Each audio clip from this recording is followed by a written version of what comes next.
Ya,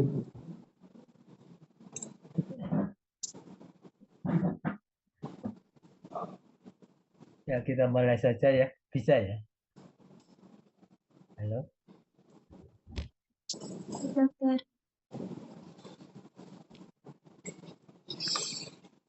Masih 32 ya? Tidak semuanya, belum. Nah, tentang hubungan antara mikroorganisme dengan induk semangnya. Ya, pada di dunia ini, misalnya manusia atau hewan dengan mikroorganismenya selalu berhubungan ya.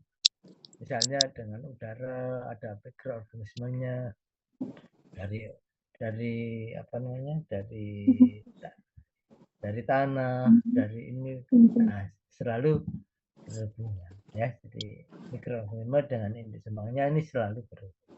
Nah, bagaimana bentuk hubungannya? Nah, nanti kita bahas. Jadi ada yang bakteri ini, misalnya mikroorganisme ini menimbulkan keuntungan, misalnya hubungannya baik gitu ya, misalnya bakteri baik. Kalau hubungannya misalnya, oh ini contohnya penyakit, bisa menimbulkan penyakit gitu ya, jadi hubungannya. Kadang-kadang hubungannya tidak apa-apa pada kondisi yang sehat misalnya ya. Jadi hostnya atau induk semangnya itu dalam kondisi sehat itu tidak apa-apa. Sedangkan kalau pada kondisi yang misalnya sakit atau misalnya menurun ke kondisi apa nih, tubuhnya atau imunologisnya, maka dia bisa menimbulkan. Kadang-kadang ada bakteri yang hubungannya sejak ada itu, misalnya dengan misalnya di usus kolon ya, usus besar, maka terjadi suatu hubungan antara mikroorganismenya dengan induk semangnya. Jadi selalu berhubungan antara induk semangnya dengan mikroorganisme. Ada yang menguntungkan, ada yang merugikan, ada yang nggak apa-apa kalau pada kondisi yang sehat maupun yang kalau kondisinya kurang baik, dia bisa menimbulkan penyakit misalnya. Nah, ini seperti contoh. Jadi manusia hewan selalu berkontak dengan mikroorganisme, terutama di Indonesia yang kondisinya adalah tropis ya. Jadi coba aja kalau misalnya kondisinya, misalnya kalian ini pada manusia misalnya, dia pada dia makan sembarangan misalnya di luar, maka terkontaminasi sama jamur sama mikroorganisme sehingga dia akan menjadi sakit gitu ya. Jadi itu contoh-contohnya, misalnya itu selalu terjadi suatu hubungan antara induk semang dengan bakterinya. Nah, mikroorganisme yang selalu ini bisa berupa virus, bisa jamur, bisa juga protozoa, tapi juga bisa bakteria ya. Bakteria ini sama orang ini nanti hubungannya gimana, atau sama hewan ini gimana hubungannya? Apa dia bisa menimbulkan penyakit atau dia bisa menimbulkan keuntungan misalnya. Misalnya orang sekarang sudah dibuat yogurt misalnya, atau probiotik, dia meminum misalnya Yakult apa gitu, sehingga dia sudah berkontak dengan mikroorganisme. Nah, sebagai contoh, misalnya penghasil ini antibiotika atau penghasil obat-obatan, yaitu dari misalnya jamur tertentu, dia menguntungkan keuntungan, misalnya dia menghasilkan penicillin atau obat-obat beta laktam, dia dipakai sebagai pengobatan untuk membunuh mikroorganisme yang atau bakteri yang merugikan misalnya. Ya, jadi kalau itu sebagai penghasil antibiotika. Ada juga misalnya mikroorganisme, misalnya bakteria tertentu, misalnya menghasilkan antibiotika peptida misalnya. Jadi dia menghasilkan antibiotika peptida yang bisa digunakan untuk mengobati penyakit yang lain ya, yang merugikan pada manusia. Kemudian ada juga bakteri-bakteri yang atau mikroorganisme yang merugikan, yang bisa menimbulkan penyakit. Misalnya kayak penyakit kalau pada hewan terkenal penyakit antraks misalnya gitu ya. Jadi itu bakteri-bakteri yang merugikan. Kemudian ada salmonella misalnya. Itu bakteri-bakteri yang merugikan. Jadi ini kenyataannya yang ada di lapangan itu seperti itu. Jadi antara mikroorganisme dengan induk senang bisa baik-baik saja, bisa tidak baik gitu ya. Jadi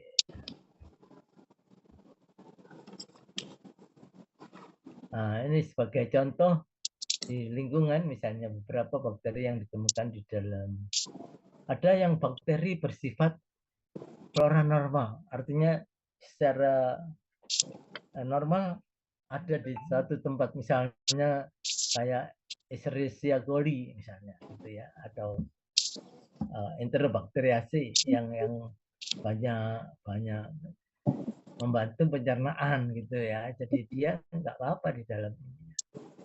Jadi flora normal. Misalnya di kulit gitu ya, ada Staphylococcus.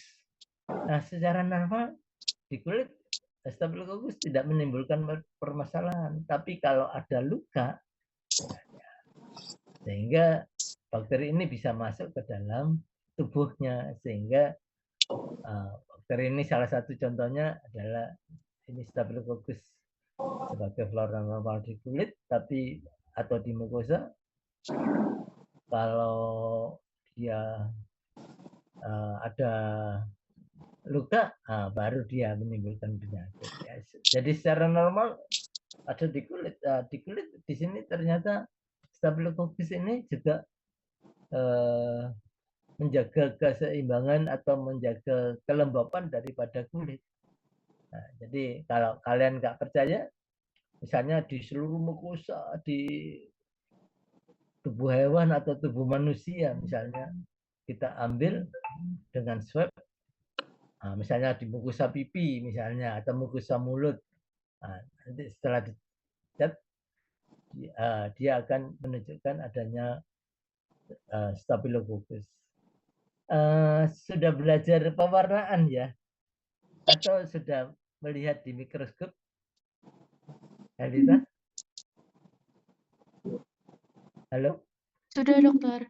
Nah, jadi kalau pengen lihat Staphylococcus atau kepingin bentuk kokus ini di mukosa ataupun di kulit gitu ya. Jadi dipakai swab, misalnya swab steril, terus diambil mukosanya di pipi misalnya atau di mulut, kita alaskan di objek glass, maka kelihatan.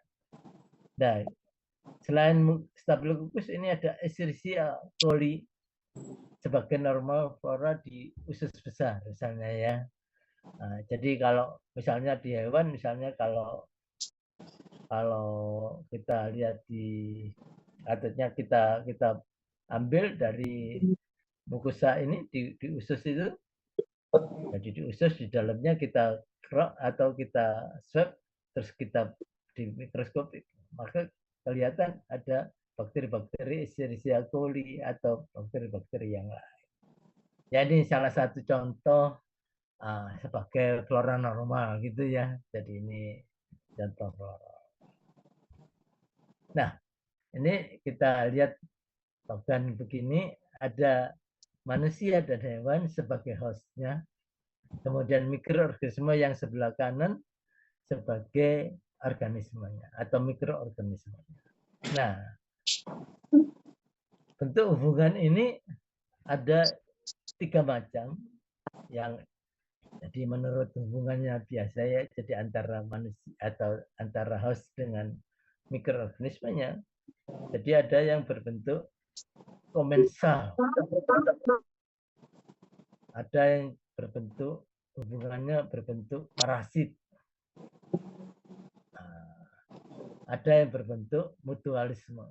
Jadi hubungan itu adalah sekitar ini. Jadi komensalisme, parasitisme, mutualisme. Jadi kalau komensalisme artinya nanti kita lihat di belakang ya. Jadi slide belakang ini, slide berikutnya apa komensalisme, apa parasitisme, apa mutualisme ya. Jadi hubungan ini disebut simbiosis gitu ya. Jadi komensalisme, parasitisme dan mutualisme. Oke, kita bahas satu-satu. Jadi hubungan Indo ini dengan ini adalah 3 tadi ya, komensalisme, mutualisme, dan parasitisme. Oh ya udah. Oke, apa komensalisme? Komensal itu artinya dia memperoleh makanan atau kehidupan, sumber kehidupan misalnya dari hostnya, kemudian tapi tidak menimbulkan kerugian ya, tidak juga menimbulkan keuntungan bagi hostnya. Jadi misalnya ada mikroorganisme yang sebagai contoh nanti ada contohnya ya, dan jadi tidak menimbulkan kerugian dan kerusakan pada ini. Nah, contohnya di sini adalah Pasteurella multisida. Jadi ada beberapa pada hewan ini ada Pasteurella multisida yang hidupnya di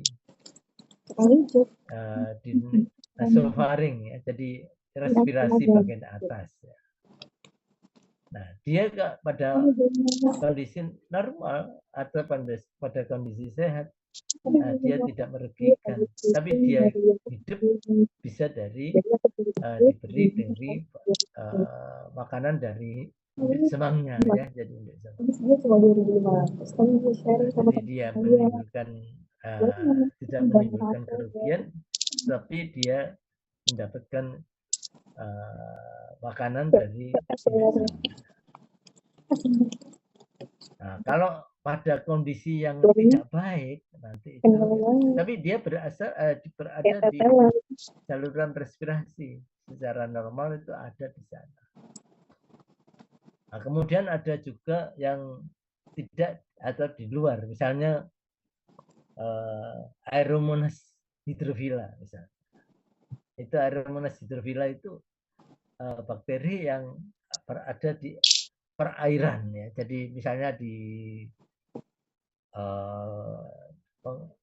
pemeliharaan ikan itu kebanyakan masih ada di lingkungannya ini ada namanya Aeromonas hydrophila.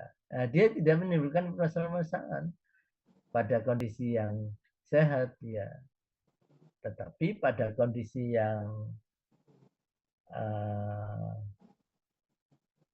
tertentu dia akan menimbulkan permasalahan ya. Jadi komensalisme dia tidak menimbulkan permasalahan tapi mendapatkan makanan dari induk semangnya, tetapi pada permasalahan yang lain itu dia bisa menimbulkan penyakit ya, jadi penyakit misalnya namanya disebut pasteurlosis gitu ya, pasteurlosis. Dan misalnya kalau Aeromonas itu menimbulkan penyakit bibir berginjung pada ikan ya, pada ikan. Nah, contoh-contoh ini sekedar contoh, artinya bahwa ada bakteri yang bisa hidup di dalam hewan pada kondisi normal tidak menimbulkan permasalahan, tapi pada kondisi yang kurang baik dia bisa menimbulkan permasalahan dan dia hidup dari induk semangnya. Tapi ada juga yang tidak, misalnya kayak Aeromonas tadi itu dia berada di lingkungannya, tetapi pada suatu saat kalau dia menimbulkan ada dalam kondisi yang tidak baik, misalnya hewannya atau ikannya bisa menimbulkan penyakit. Begitu pula juga hewan ini yang ada Pasturella multosidanya yang ada di misalnya pada sapi. Nah, dia ada di dalam nasofaring, saluran respirasi bagian atas. Tapi kalau dia pada kondisi sehat, dia terkendalikan. Jadi dia terkendalikan oleh induk semangnya, sehingga jumlah pasturellanya juga tidak melebihi, tidak banyak, sehingga kalau pada suatu saat hewan ini menurun kondisinya, pasturellanya menjadi lebih patogen, sehingga dia bisa menimbulkan penyakit. Nah, itu ada pertanyaan yang dari sininya, komensalisme ini. Halo? Halo? Belum ya. Tapi ngerti kalau komensalisme itu tidak menimbulkan pada kondisi, tidak menimbulkan kerugian kalau kondisinya sehat gitu ya. Tapi kalau kondisinya normal dia tidak menimbulkan apa-apa. Tapi kalau kondisinya kurang baik dia akan menimbulkan sesuatu penyakit gitu ya. Nah, dia hidup, ada yang hidup di dalamnya atau di dalam hewan atau di dalam induk semang, ada yang misalnya hewan bakteri ini, bakteri yang misalnya Aeromonas tadi itu hidup di lingkungannya ya, di lingkungan. Oke, jadi itu yang pertama, komensalisme. Ada yang disebut juga hubungannya simbiosis mutualisme. Nah, ini jadi kalau mutualisme dia ada hubungan yang bertimbal balik, saling menguntungkan gitu ya, saling menguntungkan satu sama lain. Nah, sebagai contoh di sini misalnya ada bakteri yang ada di usus gitu ya, misalnya bakteri Escherichia coli gitu ya, atau bakteri Enterobacteriaceae. Nah, dia mendapatkan makanan dari induk semangnya. Nah, sedangkan yang induk semangnya mendapatkan bahwa Escherichia coli ini kalau di dalam tubuhnya ini akan bisa menghasilkan vitamin K dan vitamin B ya, sehingga bermanfaat bagi induk semang. Itu namanya simbiosis mutualisme atau mutualisme ya. Jadi bakterinya mendapatkan makanan untuk kehidupannya, tapi bakterinya memberikan vitamin K yang berfungsi sebagai vitamin K ini sebagai antikoagulan, sebagai koagulan. Jadi kalau ada perdarahan dia bisa menimbulkan penggumpalan gitu ya. Juga vitamin B yang penting untuk kehidupan induk semang. Jadi saling menguntungkan gitu ya. Ini contohnya ini juga seperti tadi ya. Kemudian ada lagi misalnya, contohnya misalnya ada Staphylococcus di kulit tadi ya, yang menjaga keseimbangan atau kelembapan sehingga bakterinya induk semangnya tidak kering ya, tapi induk semangnya memberikan makanannya menjadi atau makanan untuk Staphylococcusnya gitu ya. Nah itu ada lagi yang lain adalah sintropisme, artinya dia ada, jadi ada suatu bakteri dengan bakteri gitu ya. Ini adalah tadi kan kalau yang mutualisme, komensalisme, nah itu adalah antara bakteri dengan induk semangnya. Tapi kalau ini antara dua mikroorganisme. Contohnya di sini salah satu misalnya Staphylococcus. Nah, Staphylococcus ini memproduksi enzim namanya hyaluronidase. Dia dipakai sebagai faktor V untuk pertumbuhan kuman hemophilus gitu ya. Jadi kuman hemophilus ini lebih subur kalau ditunjang ada makanannya ya. Salah satunya adalah faktor V ini yang berasal dari salah satunya adalah Staphylococcus. Sebenarnya faktor V yang dari yang lain-lain bisa juga gitu ya. Tapi ini saya contohkan ada kerjasama atau hubungan antara dua mikroorganisme dengan bakteri atau dua mikroorganisme, yaitu bakteri Staphylococcus yang ada di saluran atau di mukosa pernafasan. Kemudian ada bakteri hemophilus yang bisa hidup kalau disokong atau ditunjang dengan faktor V ini. Kemudian sebelum menginjak ke yang lain, apakah ada pertanyaan gitu ya? Saya sebelum Belum, dokter. Belum ya. bertanya, kalau produksi Jadi kalau nanti misalnya ada pertanyaan apa-apa, bisa langsung ini disampaikan gitu ya. Yang ketiga adalah parasitisme. Tadi ada yang pertama adalah komensalisme. Yang kedua adalah apa yang kedua tadi? Mutualisme ya. Yang ketiga adalah parasitisme. Parasit artinya merugikan.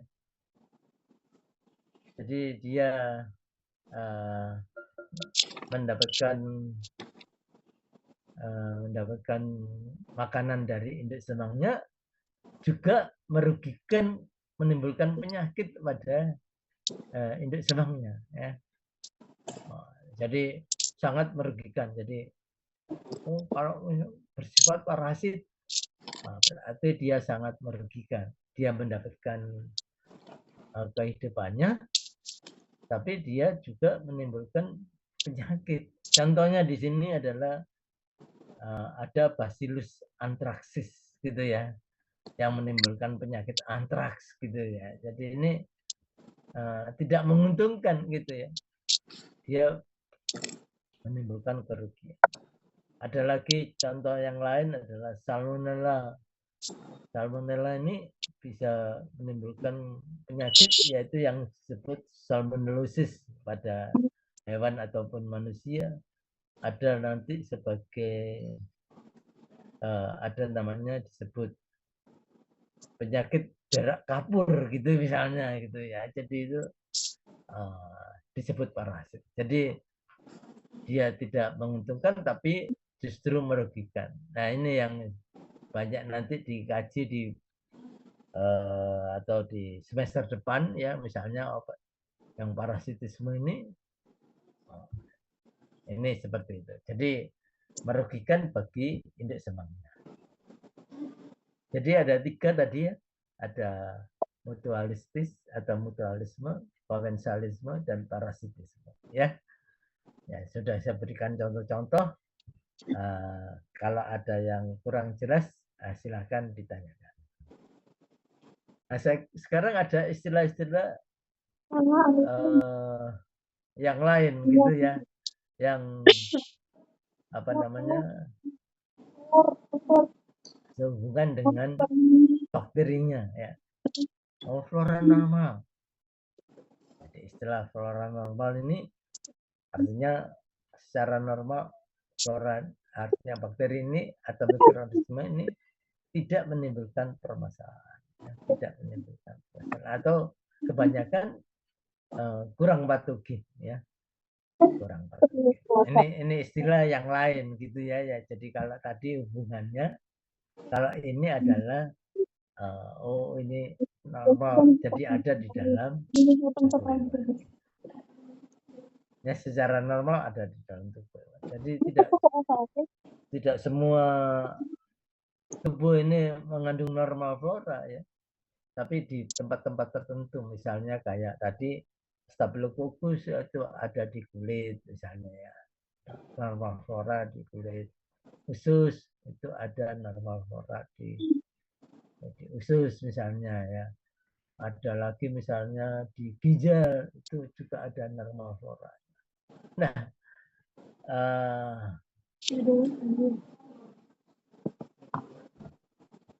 ini ada beberapa, jadi di dalam tubuh itu beberapa tisu atau organ mengandung flora normal, tetapi ada tempat-tempat yang dianggap steril gitu ya. Jadi kalau misalnya di usus tadi alimentary tract gitu ya, atau intestine tadi golongannya Escherichia coli, Enterobacteriaceae. Kalau di saluran respirasi bagian atas itu ada namanya Pasteurella mutusida, dan kalau di distal atau di genitaria atau di perkemian misalnya itu ada apa namanya Corynebacterium renal gitu ya. Jadi itu ada namanya, kalau di skin atau di kulit di Staphylococcus gitu ya. Jadi ini beberapa tempat yang ada normal floranya.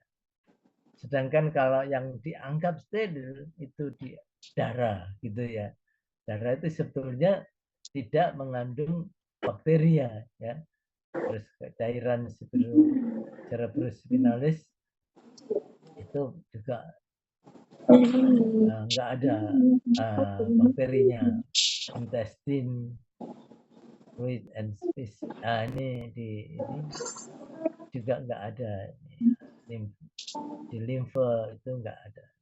Jadi kalau di situ ada, berarti kemungkinan ada penyakit gitu ya. Jadi misalnya di darah banyak ditemukan bakteri A gitu ya, maka kemungkinan artinya kecenderungan bahwa hewan itu terkena penyakit ya.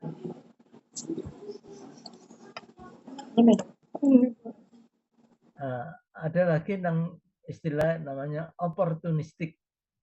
Opportunistic itu artinya bahwa bakteri yang tergolong oportunistik. Oportunis itu kan apa? Artinya apa? Oportunis itu artinya kesempatan ya, oportunis.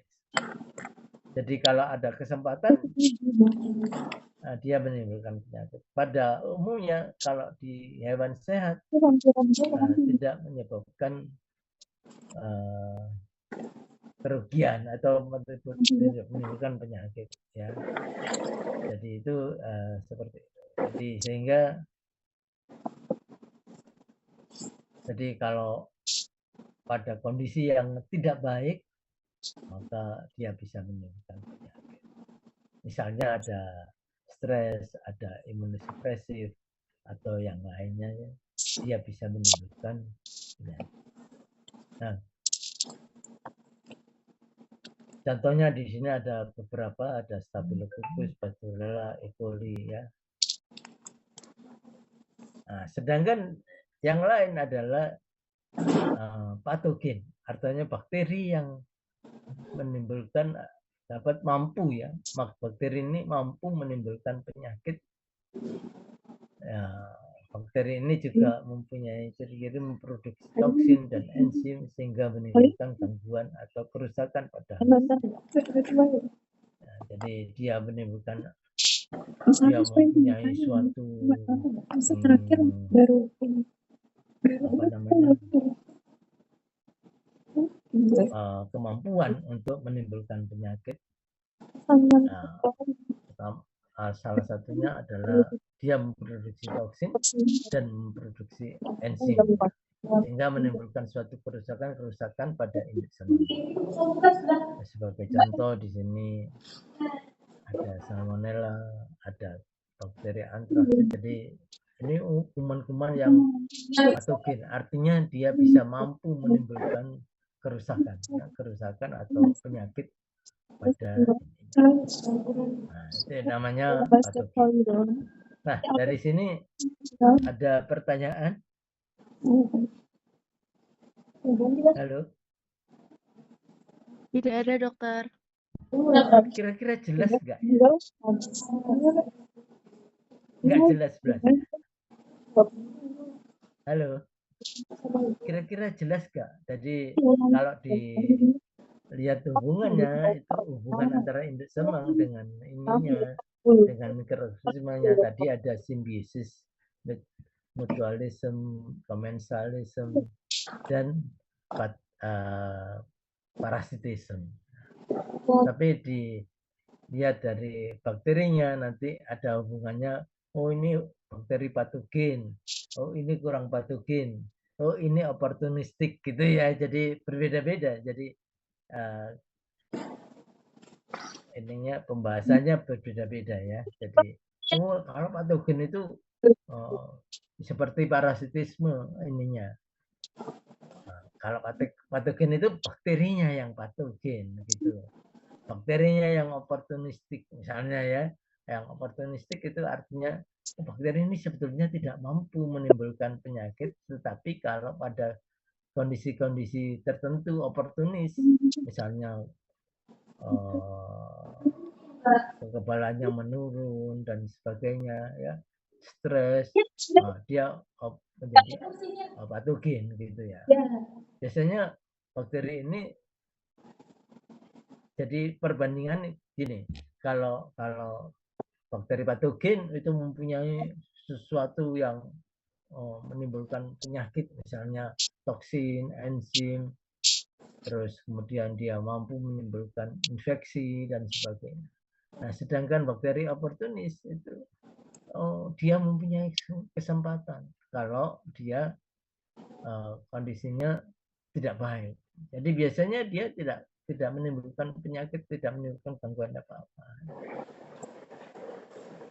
Nah, sedangkan kalau flora normal juga begitu. Kalau dia normal di tempatnya, misalnya kalau bakteri ini normal di tempatnya, artinya tempatnya di GI tract misalnya, di pencernaan, kemudian mendadak dia pindah ke yang lain. Nah, kemungkinan dia bisa menimbulkan penyakit. Ya, jadi pada kondisi yang normal, tempatnya, kemudian kondisinya normal, dia tidak menimbulkan permasalahan. Tapi flora normal dia kemungkinan ada manfaatnya, dia membantu untuk induk semangka. Ya.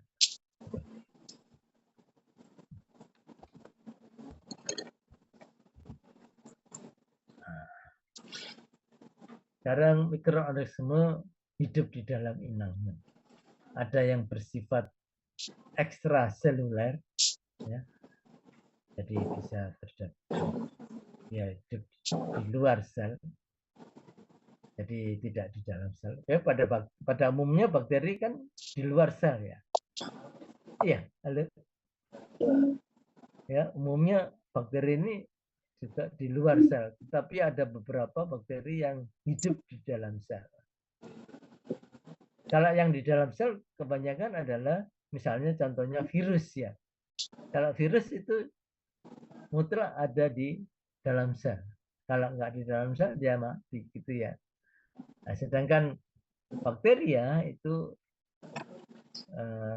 kebanyakan adalah ekstraseluler, hidupnya berkembang biak dan hidupnya bisa di luar sel gitu ya, di luar sel. Oke, paham ya? Iya, dokter, jawab paham. Ya, jadi yang intraseluler itu sebagai contoh adalah virus ya. Misalnya virus itu hidupnya berkembangnya juga di dalam sel. Tapi kalau bakteria itu adalah kebanyakan adalah ekstraseluler. Kecuali ada beberapa yang bisa intraseluler, bisa ekstraseluler. Jadi intra dia bisa juga ekstraseluler. Jadi disebut fakultatif intraseluler.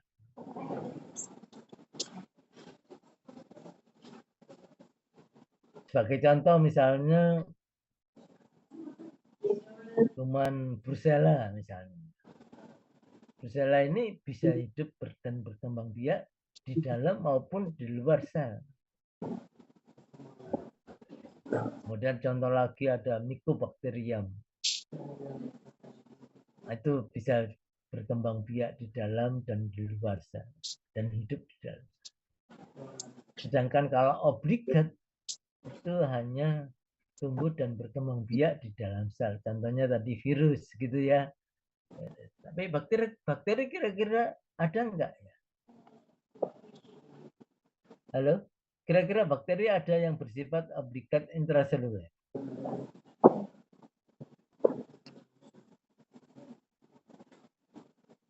Halo? Ya, jadi mikroorganisme dalam host itu bisa bersifat ekstraseluler, bisa intraseluler, atau kedua-duanya. Ya. Kalau obligat intraseluler itu golongannya virus misalnya. Istilah mikroorganisme dan penyakitnya misalnya. Apa yang dikatakan disebut infeksi? Infeksi adalah bakteria tumbuh dan bermultiplikasi di dalam inangnya, atau dia masuknya bakteri bisa bertumbuh dan bisa berkembang di dalam inangnya dan menimbulkan suatu kerusakan inangnya. Misalnya berupa nanti kerusakan masih baru gitu disebut menimbulkan tanda klinis gitu ya, tanda klinis. Nah nanti ini di semester yang berikutnya sebetulnya. Tapi ini, kemudian bisa juga menimbulkan kerusakan-kerusakan yang di induk semangnya. Jadi infeksi itu, jadi kalau hanya masuknya bibit penyakit, tentunya belum tentu dia bisa menimbulkan suatu infeksi, gitu ya, menimbulkan infeksi. Dia hanya masuk saja, kemudian berkembang, terus kemudian mati misalnya, itu tidak menimbulkan suatu infeksi. Jadi kalau infeksi masuknya bibit penyakit menimbulkan suatu pertumbuhan dan atau perkembangbiakan dan menimbulkan suatu kerusakan nanti berupa gejala klinis dan perubahan patologis. Penyakit yang ditimbulkan itu dikarenakan adanya infeksi, disebut penyakit infeksi. Nah, sedangkan patogen adalah mikroorganisme yang menimbulkan atau bisa menyebabkan penyakit infeksi. Nah, maka itu kalau patogen, ada patogen utama, ada penyebab primer, jadi hanya dia saja mampu menimbulkan penyakit. Tetapi kalau yang sekunder, misalnya penyebab sekunder, artinya dia ikutan. Jadi ada penyebab primer, terus kemudian dia ngikut karena kondisinya tidak baik, dia ngikut menimbulkan penyakit gitu ya. Jadi itu namanya disebut patogen yang sekunder gitu ya. Sedangkan istilah patogenitas artinya kemampuan mikroorganisme untuk menimbulkan penyakit disebut atau diistilahkan dengan patogenitas. Sedangkan kalau patogenesis adalah jalannya penyakit. Dia bisa bersifat cepat menimbulkan penyakit, atau dia bisa lambat, atau akut kronis gitu ya. Jadi kalau kronis lambat ya. Nah, faktor-faktor yang mempengaruhi hubungan antara induk semang dengan parasit dengan mikroorganismenya tergantung jumlah mikroorganismenya ya. Terus patogenitasnya, jadi kemampuannya ya. Terus juga ada faktor-faktor yang mendukung terjadinya penyakit, yaitu ada kapsul, ada villi, ada toksin, ada enzim. Nah, kalau misalnya ada kapsul, kemungkinan bakteri ini patogen. Ada villi, dia bisa melekat pada indeks demam dan sebagainya. Kemudian juga tergantung pertahanan dari hostnya. Kalau hostnya tahan, ya dia tidak bisa menimbulkan. Jadi hubungannya tergantung ini semua. Gitu ya. Nah, kalau virulensi adalah suatu patogen. Jadi kemampuan untuk kalau virus itu istilah ini diambil dari virus. Jadi virus yang patogen disebut mempunyai virulensi yang tinggi. Jadi kemampuan untuk menimbulkan penyakit. Itu individunya mirip. Nah, untuk mengukur virulensi atau patogenitas maka dilakukan dengan ID50, yaitu kemampuan bakteri ini menimbulkan dengan dosis atau menimbulkan penyakit pada level yang dosis 50 ya, atau dosis separuh gitu ya. Sedangkan kalau LD50 adalah kematian yang ditimbulkan dengan dosis 50% juga. Jadi ini LD50. Jadi kalau kalian mau melakukan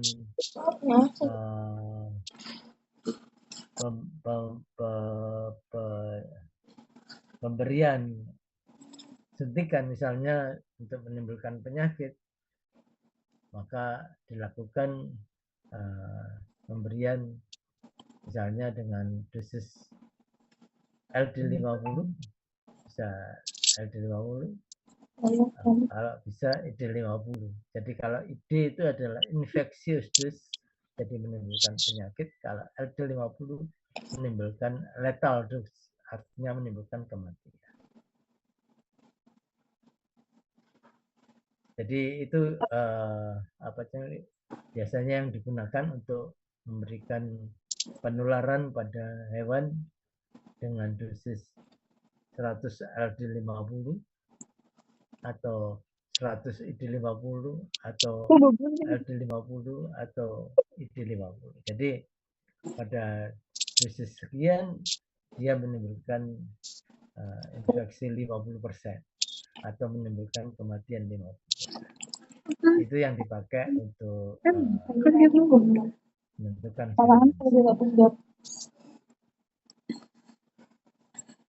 infeksi pada hewan pemberian. Artinya yang pertama adalah, jadi kalau masuknya bibit penyakit, kalau masuk ke hewan atau ke hostnya, dia harus menghindari pertahanan hostnya. Ya. Jadi sel-sel hostnya ini dia menghindari itu. Ya. Jadi kalau enggak, misalnya ada pertahanan, misalnya ada makrofag misalnya, maka bakteri ini atau mikroorganisme ini akan dimakan. Kemudian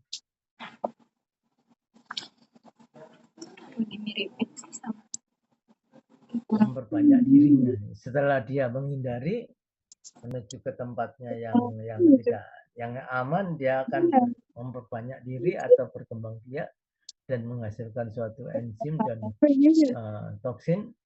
Dia akan menimbulkan enzim dan toksin ini akan menimbulkan kerusakan host.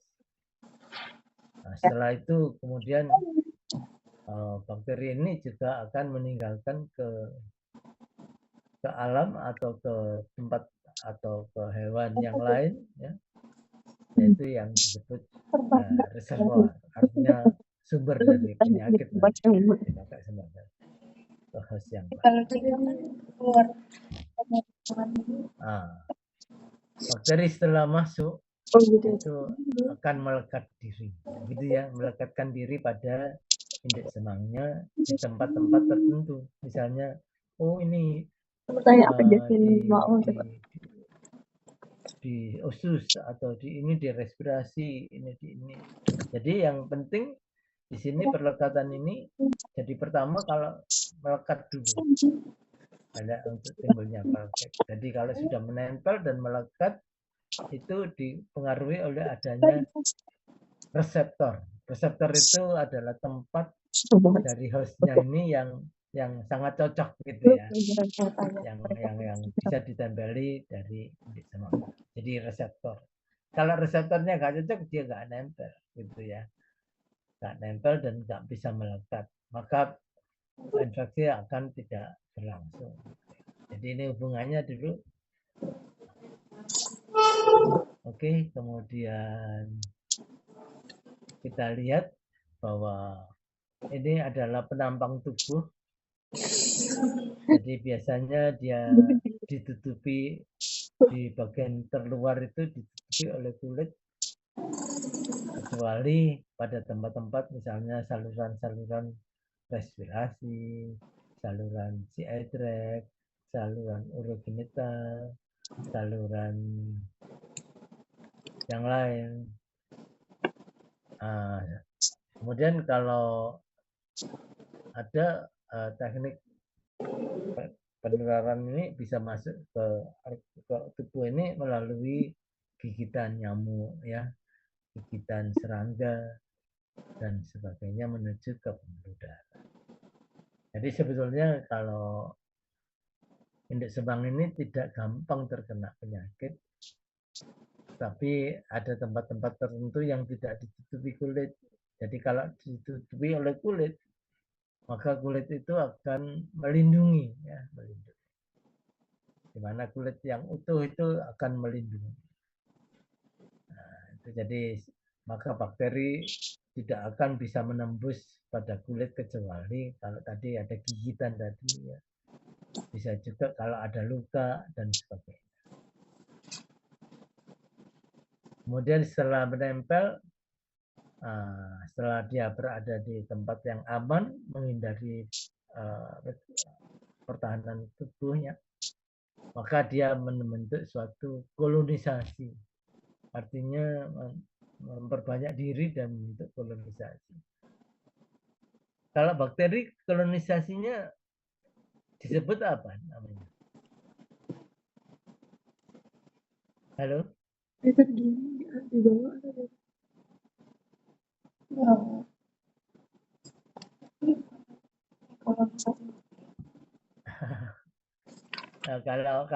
Kalau jamur, kalau apa namanya virus disebut plak ya. Jadi pertumbuhan virus itu disebut plak. Kalau jamur, kalau bakteri disebut koloni ya, koloni.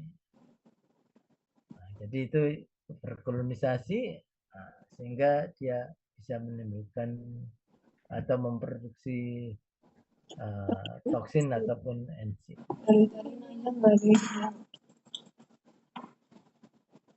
Kalau di media yang cair, misalnya di darah, itu tidak terjadi kolonisasi.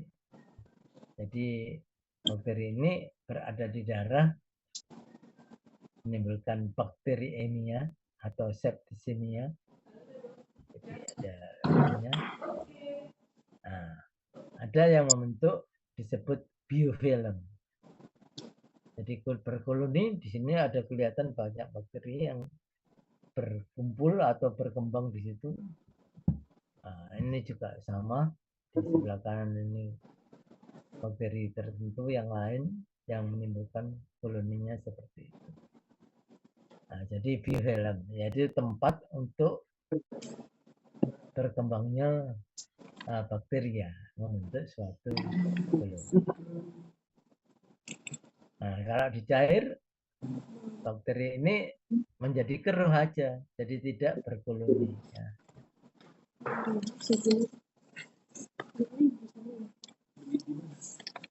Nah, sekarang setelah menimbulkan suatu kolonisasi dan menghasilkan suatu toksin, maka toksin ini disebut exotoksin. Jadi exotoksin itu adalah suatu toksin yang dihasilkan bakteria ini semasa hidupnya. Ya, jadi bakteri berkembang akan menghasilkan suatu toksin yang disebut exotoksin. Misalnya gini, pernah lihat atau pernah lihat ini, makanan yang mempunyai toksin gitu ya, toksin sehingga orang yang hewan atau manusia atau induk semang yang memakannya dia akan menimbulkan keracunan, ya, keracunan. Itu disebut exotoksin. Jadi dia menghasilkan, bakterinya menghasilkan toksin, dia sendiri tidak mati gitu ya, jadi menghasilkan toksin terus. Contoh lain misalnya toksin dari tetanus gitu ya, Clostridium tetanus. Dia mengeluarkan toksin, jadi bakterinya ada di situ, mengeluarkan toksin, maka induk semangnya akan atau menderita intoksikasi ya, misalnya karena racun daripada Clostridium. Sebagai contoh juga misalnya Bacillus anthrax gitu ya. Bacillus anthrax ini menghasilkan exotoksin. Dia dikeluarkan, jadi kalau misalnya orang yang memakannya atau hewan yang memakannya, dia akan terkena toksinnya ya, sehingga dia bisa menimbulkan intoksikasi namanya. Jadi toksin ini dikeluarkan, exotoksin itu dikeluarkan kalau semasa bakterinya masih hidup ya, hidup. Sedangkan sifatnya toksinnya itu adalah tidak stabil di dalam pemanasan ya. Jadi atau tidak stabil kalau dia dikasih anti atau disinfektan atau zat kimia ya. Sebagai contoh, misalnya ada formal atau formalin gitu ya. Jadi misalnya ada toksin daripada tetanus ya, ini kemudian dilakukan pemanasan ataupun dilakukan pemberian bahan kimia atau formalin, dia akan menjadi toksoid. Artinya toksoid itu menyerupai toksin, tapi dia tidak aktif atau tidak potensi atau tidak menimbulkan ini ya, sehingga apa namanya yang disebut ATS. Pernah lihat ini, jadi kalau ada kena paku terus kemudian dibawa ke rumah sakit ya, maka diberikan suntikan ATS ya, ATS. Jadi anti tetanus serum gitu. Jadi serumnya yang dipakai. Kalau toksinnya untuk vaksin gitu ya, dibuat suatu toksin yang tidak aktif gitu ya. Jadi dikasih pemanasan atau dikasih apa namanya, formalin atau bahan kimia ya, itu menjadi toksoid yang digunakan untuk sebagai vaksin gitu ya, vaksin. Sedangkan kebanyakan kalau exotoksin itu dihasilkan kebanyakan, jadi tidak satu-satunya. Kebanyakan adalah kuman gram positif yang menghasilkan exotoksin. Jadi exotoksin itu bersifat labil, ya, bersifat labil atau terhadap pemanasan atau terhadap bahan kimia, ya. Sehingga kalau untuk membuat toksoid, toksin Bangun yang pagi buat naik inaktif bis aja. dikasih pemanasan ataupun dikasih bahan kimia.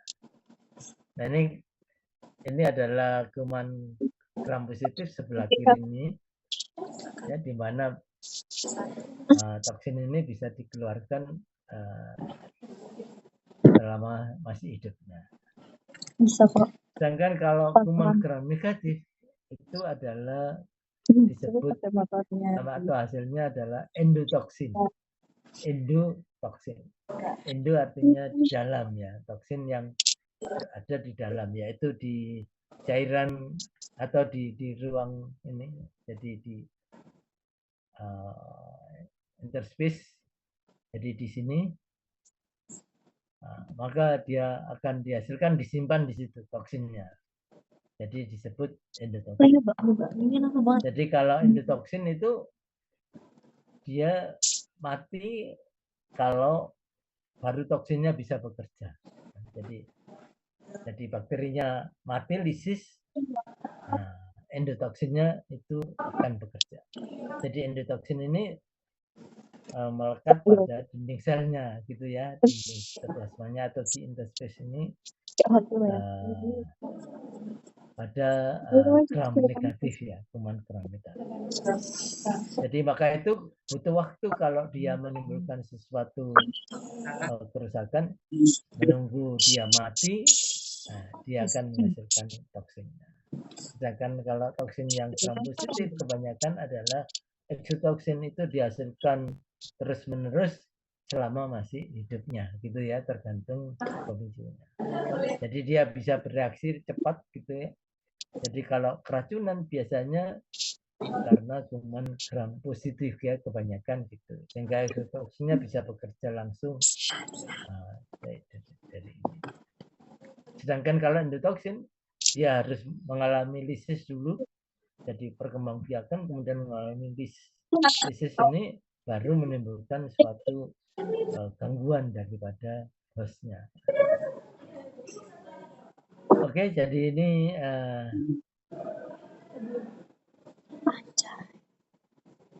mengenai toksinnya, ya. Jadi sudah saya jelaskan waktu di morfologi atau di ultrastruktur itu juga mungkin sudah dibahas, ya, sudah dibahas apa endotoksin, apa eksotoksin. Jadi kebanyakan kuman gram negatif adalah eksotoksin, ya, eksotoksin. Sedangkan gram positif ada eksotoksin, dan gram negatif pun juga ada beberapa gram negatif menghasilkan juga eksotoksin.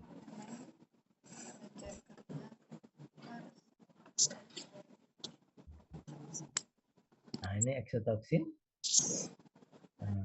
bersifat imunogenik, kalau yang endotoksin kurang imunogenik. Jadi yang di dinding sel gram negatif itu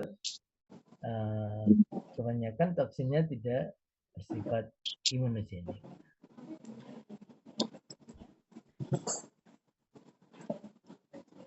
Ini toksinnya, eksotoksin. Ini endotoksin. Nah, ini gram negatif, endotoksin.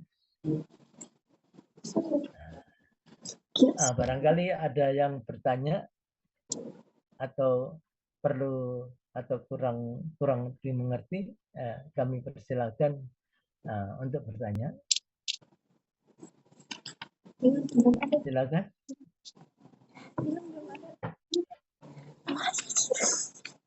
Halo.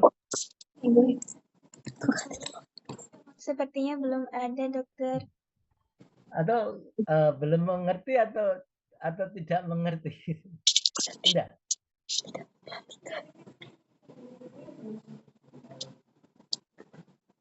Jadi yang penting itu ada hubungan antara induk semang dengan mikroorganisme, ya.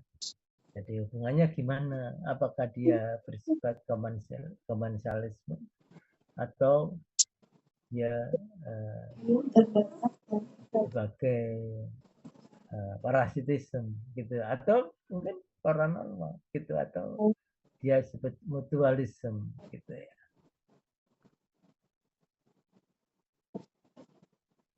Nah, itu hubungannya seperti itu. Kemudian kalau dihubungkan dengan bakterinya atau mikroorganismenya, dia bisa bersifat atau dia berupa normal flora atau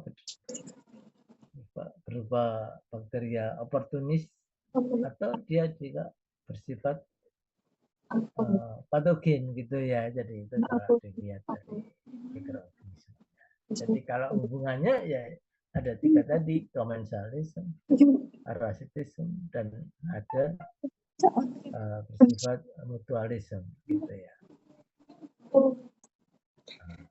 Terus misalnya bakteri ini patogen. Kok disebut patogen? Oh, dia mampu menimbulkan suatu penyakit. Dia punya apa gitu ya? Oh, dia punya misalnya tadi ada kapsul, ada jadi dia punya disebut adesin untuk kemampuan menempel itu, dia mempunyai suatu yang disebut adesin. Adesin itu artinya suatu zat yang atau suatu yang bisa menempel atau mempunyai kemampuan menempel pada semang. Nah, menempel itu tidak di sembarang tempat atau yang disebut reseptor gitu ya. Oh, kalau sudah ada reseptornya sesuai, nah, dia bisa menempel. Kalau tidak sesuai, dia tidak menempel. Nah, kemudian bakteri ini patogen, dia menghasilkan toksin. Nah, toksin ini untuk bakteri punya dua, ada endotoksin, ada eksotoksin. Kalau eksotoksin itu dihasilkan oleh kebanyakan gram positif, tapi ada beberapa gram negatif. Sedangkan endotoksin adalah bakteri gram negatif. Karena apa? Toksin yang diproduksi itu disimpan di dalam antar space antara dinding sel gitu ya. Jadi dia di ruangan tertentu, nah, dia nggak akan keluar kalau dia tidak lisis gitu ya, tidak lisis. Kalau lisis dia akan mampu menimbulkan sesuatu kerusakan gitu ya, atau sesuatu masalah.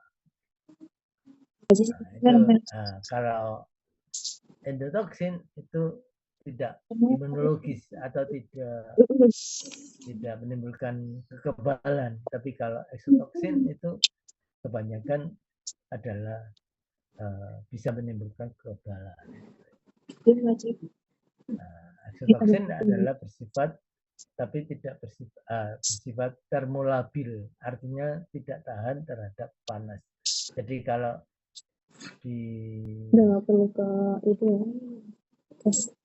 dipanaskan dia tidak, artinya kebanyakan sudah rusak gitu ya. Maka itu dia bisa dipakai sebagai vaksin, yaitu ada yang disebut toksoid ya. Jadi toksin yang sudah tidak aktif gitu ya. Jadi dia inaktif gitu. Nah, itu misalnya untuk vaksin, dia tidak menimbulkan kerusakan, tapi dia bisa menimbulkan suatu kekebalan.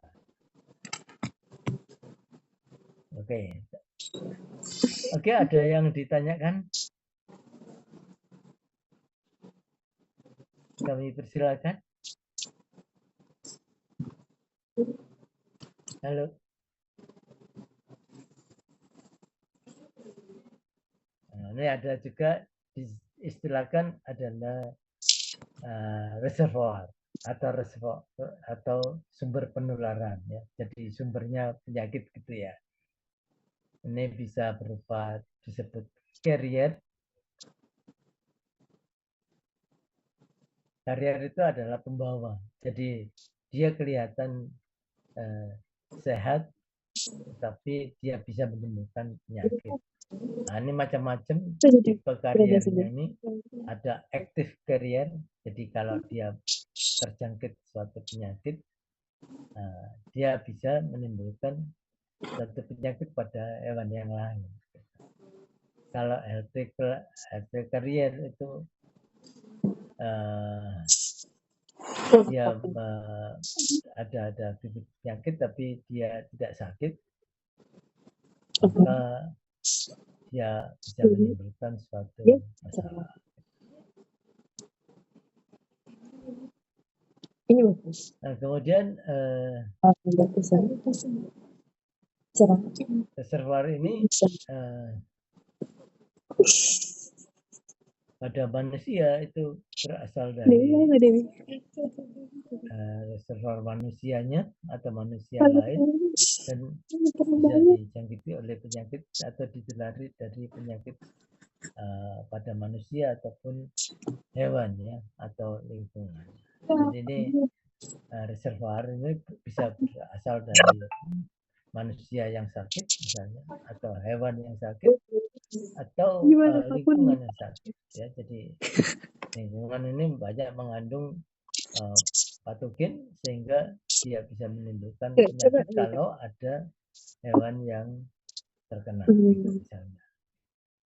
Sebagai contoh di sini Kusum ya, agak kusum. ada air gitu ya.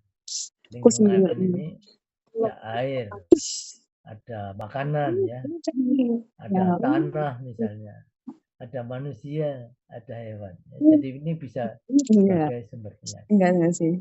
Jadi misalnya itu Bagus. dari air, airnya banyak mengandung bibit penyakit atau bakteri penimbul. yang curang Atau lewat makanan. Bisa saja itu makanan itu sebagai sumber. Ini sebenarnya bagus. Tapi kok kayak agak gelap gitu. Ini bisa bikin cerah ya. Biru ungu. Dewi apa Jadi reservoir ini berasal dari bakteri dari hewan yang sakit kemudian mengeluarkan penyakitnya bisa secara aktif maupun secara pasif. Ya kalau secara aktif misalnya batuk misalnya aktif dia mengeluarkan. Kalau secara pasif mungkin bisa melalui urin atau bisa melalui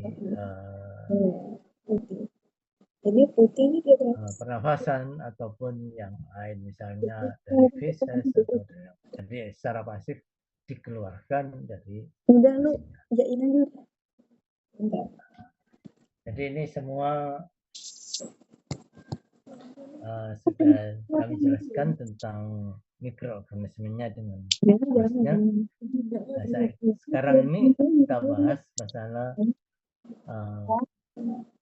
bagaimana pertahanan hostnya.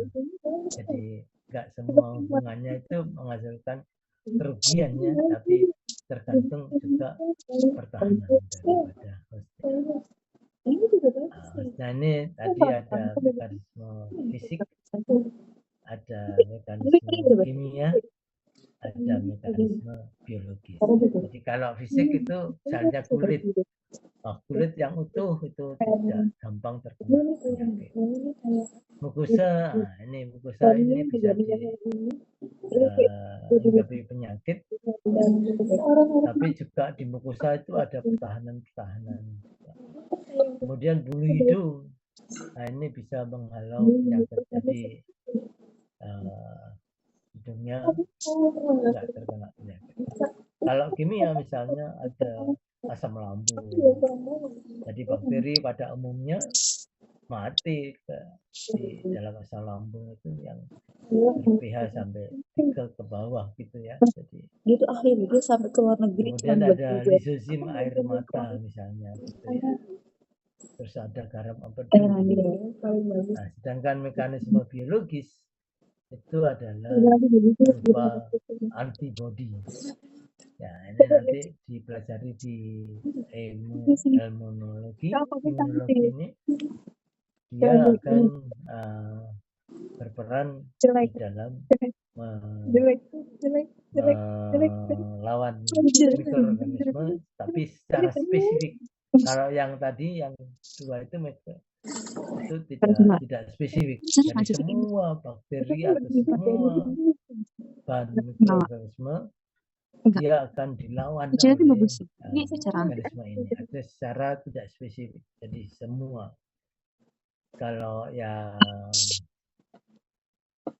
biologis ternyata itu dia berupa itu open. antibody itu dia bersifat spesifik. Kalau sel fagosit itu tidak spesifik. Jadi yang spesifik itu adalah antibody sel, yaitu sel B dan sel T itu limfosit B dan limfosit T itu membentuk suatu Itu iklan sih. pertahanan yang secara spesifik. Jadi artinya spesifik kalau ada bakteri tadi masuk, misalnya ini Iya nih. bakteri A gitu ya, Hijau bagus. maka Ya. sel limfosit B dan limfosit T dia akan memberikan suatu antibody yang bersifat kalau ada bakteri A yang masuk lagi dia akan melawan. Tapi kalau bakteri B dia tidak bisa tidak melawan ya, karena antibodinya khusus untuk bakteri A gitu misalnya. Itu artinya spesifik. Misalnya ada bakteri X dia masuk ke dalam tubuh, maka limfosit B dan limfosit T dia akan menghasilkan suatu pertahanan yang secara spesifik untuk bakteri itu ya. Jadi bakteri X tadi itu ya. Jadi sehingga tidak untuk bakteri yang lain. Kalau bakteri yang lain dia akan membentuk pertahanan lagi yang lain gitu ya. Nah, kemudian kalau sel fagosit adalah sel darah putih yang fungsinya untuk mempertahankan diri. Jadi kalau ada bakteri yang masuk, baik A, B, C, D, E, F, G, semua akan dimakan ya, sel fagosit itu namanya. Jadi tidak spesifik untuk bakteri ini atau untuk jamur ini, untuk ini. Jadi secara tidak spesifik dia akan mengadakan pemakanan terhadap atau memakan mikroorganisme yang masuk ke dalam tubuh. Jadi itu sel fagosit. Jadi tidak spesifik. Yang spesifik adalah sel B yang menghasilkan antibodi, sel T yang menghasilkan juga pertahanan seluler. Maka kalau tadi yang spesifik, tadi ini ada dibedakan yang spesifik dan yang non spesifik. Jadi kalau yang spesifik ini adalah sel pertahanan, yaitu sel limfosit B dan sel limfosit T. Ini kayak karena kurang hadir sih. Apa namanya sumbernya. Sedangkan yang non selektif ini banyak, misalnya tadi kulit, ada asam lambung, ada ini tidak spesifik semuanya. Jadi misalnya ada fagositosis, jadi sel pemakan itu bakteri apa saja, virus apa saja akan dimakan oleh sel fagosit, ya, namanya sel fagosit. Kemudian yang selektif tadi adalah sel limfosit B dan limfosit T. Dia akan menghasilkan imunitas spesifik, yaitu antibodi. Nah, kalau sel T itu akan menghasilkan cellular immunity ya, cellular. Ya tadi sudah dibahas misalnya kalau sel B, sel T, asam dan sebagainya, sel fagosit. Dan ini yang non selektif itu misalnya kulit, kemudian ada mata, misalnya air mata, kemudian mukosa, membran dan sebagainya. Ini adalah yang tidak spesifik. Jadi semua bakteri akan atau semua mikroorganisme akan dilawan.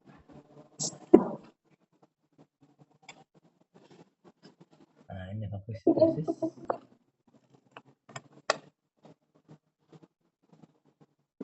kemudian ada sel endotelial. Nah, ini fagositosis, jadi semua mikroorganisme yang dimakan akan dicerna gitu ya, akan dicerna dan akan mati dan dikeluarkan dari tubuhnya. Nah, ini disebut sel fagosit. Sel fagosit itu ada dua macam, sel fagosit yang menetap dan sel fagosit yang beredar. Kalau sel fagosit yang beredar itu berada di darah, di limfe, sedangkan yang fagosit yang sel fagosit yang menetap itu berada di atau ya, di hati, misalnya sel Kupffer, sel alveoli, dan sel-sel yang lain yang bersifat sebagai fagositik sel. Yang sedangkan yang selektif ini, ini selektif itu bisa secara dapatan ataupun secara natif, innate immunity yang berasal dari semasa sejak lahir sudah ada, gitu ya. Itu adalah bersifat selektif. Saya kira itu yang bisa saya sampaikan. Barangkali masih ada pertanyaan, kami persilahkan. Halo? Halo? Kalau ada pertanyaan, kami persilahkan.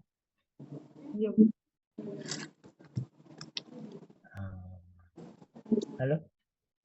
Silakan bertanya.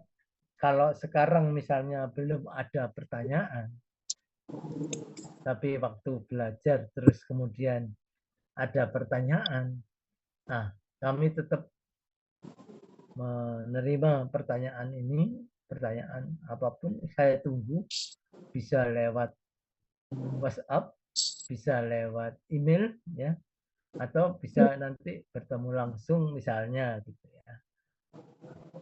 Di kampus misalnya ada kegiatan yang bisa atau ditanyakan gitu ya. Nah, kami persilahkan kalau ada pertanyaan ya. Saya tunggu misalnya kalau ada pertanyaan. Atau kalau misalnya tadi itu sekarang belum ada pertanyaan.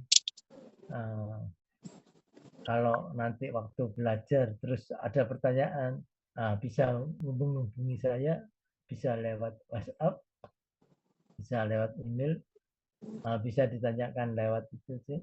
Jadi bisa kapan saja, di mana saja ya. Jadi bisa bertanya. Nah, kami selalu menunggu pertanyaan yang disampaikan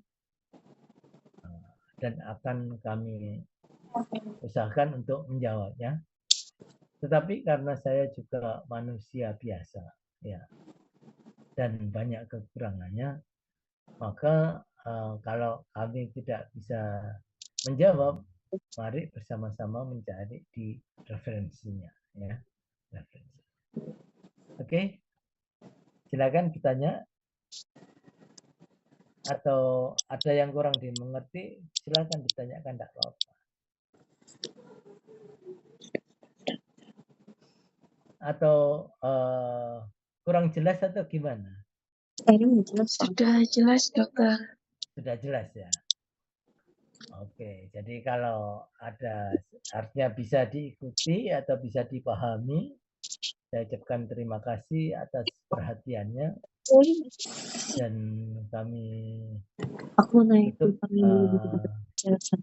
kuliah hari ini tentang hubungan antara induk semang dengan mikroorganisme. Ya, bisa bersifat komensalis, bisa bersifat parasitis, atau bersifat mutualis. Ya, mutualis artinya saling menguntungkan. Ya. Kalau Dengan komensal orang yang satunya berbaik. tidak diuntungkan, satunya diuntungkan gitu ya. Sedangkan kalau parasit Tapi yang penting cowok lu tinggi sih, Cik. Kalau kata gue. satunya diuntungkan tapi satunya tidak apa-apa Oke, gitu ya. terus. Tapi kalau parasit satunya diuntungkan, Iya. satunya Kita dirugikan ya. yang mana?